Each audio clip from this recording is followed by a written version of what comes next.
Welcome to the Onebar and Lupagus Show, your daily source for everything Minnesota Vikings.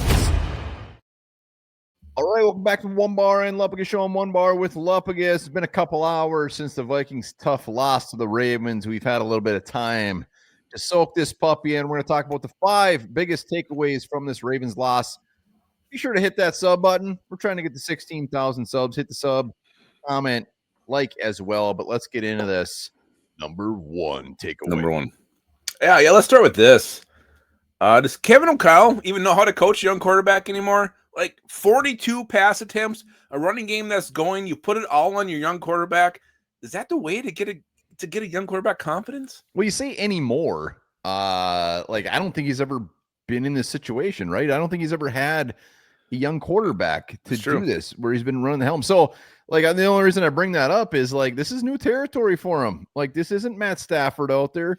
This isn't Kirk Cousins. This isn't Sam Darnold. Not even Josh Dobbs. Well, I'm just saying, the biggest thing is not running the ball, the weird play calls. I love the fact that he seems to have a lot of confidence in JJ McCarthy, but the question has to be brought up. Does he know how to, groom a young quarterback? Well, and you're making him throw the ball 42 times. That's not a recipe for success. You can't do that. You can't ask that much of him, especially when it's 3rd and 1. I saw the post game conference he had. He said exactly what I thought he said. We're gonna go for a 4th down. It was gonna be incompletion, but don't do that. Don't even do it. Just run the football. It's going well. Put the Hornets on the running game and just make JJ McCarthy make the plays he has to. Don't make him throw the ball 42 times. That is not the way to get a young quarterback to succeed in this league. Well, yeah, and the opposite is that to run the ball. That means you don't throw it 42 times. So he's putting them in some weird situations. And also, is he forcing too much to Justin Jefferson? Is there too many throws that just are going that way, even if he's open or not? I don't know. Maybe open up a little bit more too. I don't know about that. I mean, I just feel like he's unfortunately JJ McCarthy is missing him a lot. But anyways, one of the biggest takeaways is, does he know how to groom a young quarterback? Next up, biggest takeaway is, and this is an easy one, the dream is dead as far as the Vikings making any sort of playoff push, playoff run, making the playoffs in general. Yeah. I think we both agree that the Vikings will continue to win some. They'll beat some good teams, but again, they're probably going to lose to some bad teams. And that's what a team in this situation is going to do. After the Lions game, confidence was very, very high. Yep. I think we had a big reality check today. Well, even after that, and also the first series from both offenses, we forced the Ravens to a 3-0. We went down the field and scored. You're feeling good. Okay, this is the team we saw last week. They're back again. And now we can compete. We can make that push. And then the rails fell off. And you have so many penalties, 8 false start penalties at home. You're kicking yourself in the foot. You lost a turnover. 3-zip.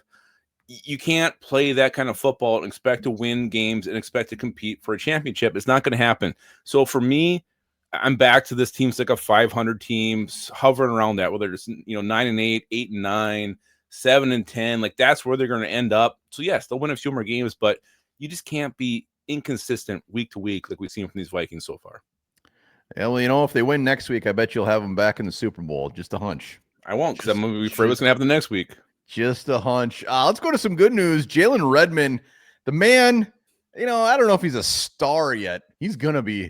This dude is so good. He's making $800,000. The story, we all know about it, blah, blah, blah, whatever. End of the story is he's a damn good football player, and the Vikings are going to get him on a contract for the next 4 or 5 years, and we found a star. He's what you want when you see all these weird random signings. Okay, this is this guy's background. We hope he can be this. Jaylen Redmond is that. He is the example. He is the exception to the rule of all these guys you sign. He's going to hit. And look at today. Consistently in the backfield. Who's the first one hitting Derrick Henry? It's 61. He's always back there, and he's hitting low. He's doing everything right. He's a playmaker. And he is a true hidden gem of this team, and I can't wait to see what he's going to become moving forward.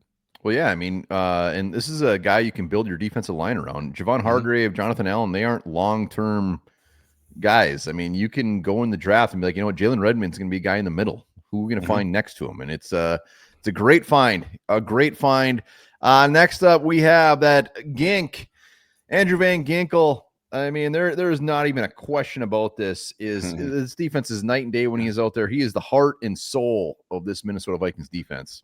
No doubt. He had 2 pass breakups today. He's such a playmaker. He's such a difference maker. Even look, I mean, I know the defense kind of wore out in this game toward the end there, third, fourth quarter, but they were put in so many tough spots today. The turnovers, deep in their own end, they held them to field goals multiple times. The first, I think, 4 drives that the Ravens scored on were all field goals because that's the defense is holding their own. And Gink being out there is the catalyst for all that. Like, it's just different. It's just different. I can't even really put it into words. I know Grenard's always in there getting pressures and shit, but Gink is the guy who makes everything go. And when he's not out there, this defense is a different bird. Well, I mean, he's good in coverage. He's good against the run. He's good against getting after the quarterback. He's good at everything. Shame on the Dolphins for letting this guy leave. And really, when he was there, they never even really started his ass. So Andrew Van Ginkel, beautiful. Last one, biggest takeaway out of this is, JJ McCarthy. We're just gonna have to. He's gonna marinate a little bit. Mm-hmm. He's gotta get some good old soaking in. We got to realize now there's going to be ups and downs. Just same with the Vikings for the rest of the year. We're going to win some big games. We're going to lose some. But JJ McCarthy, he's going to take a little bit of time. He's going to take some time, but he's got the smarts. Yeah. He's got everything up in his head. He's got it when he starts making better decisions. When he starts getting that down, we're going to see a whole different guy. But we're going to see spurts. But it's going to be up and down. Yeah, I don't even think it's game to game, week to. It could be play to play, drive to drive. Like, I mean, you've seen moments of brilliance and moments of like, oh my God, what is he doing? He had some dimes today, especially in that first drive. Like the bucket pass I think it was Jaylen Redmond, his big reception. Like, it was a perfect pass, absolutely glorious. It kind of got rough after that, and you see him like, the interception where he just floated the ball way up there in double coverage was a horrible decision. Why are you putting the ball there? I have no idea.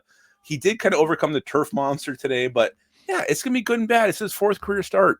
And, we've seen so many great moments from him. We've seen bad moments, and let's just get used to that because that's what's going to be here probably for another, 10, 12 games so he can figure this thing out and get really comfortable and start, just knowing what defense is going to do and knowing where he has to go with the football. Well, the biggest thing with McCarthy is he has the skill and he has the mindset. Like, this guy wants to win. He's willing to put his body on the line on a 3rd and 5 trying to get that first down, diving for this thing. He ain't sliding. Like, he has the mindset of a winner, and that gets you so far. You got to back it up with your play too, but like, everything is just screaming that he's going to be a very, very good quarterback in this league. We just got to give him some time. And I'm so sick of the Sallies out there just pissed off that he's not already like playing at an MVP caliber level. It's like, get real, man. This ain't Tecmo Bowl. Like, it's going to take some time. If your expectations are that high this early, man, go watch something else and come back in a year and see where we're at. I mean, maybe he pans out, maybe he doesn't, but everything's showing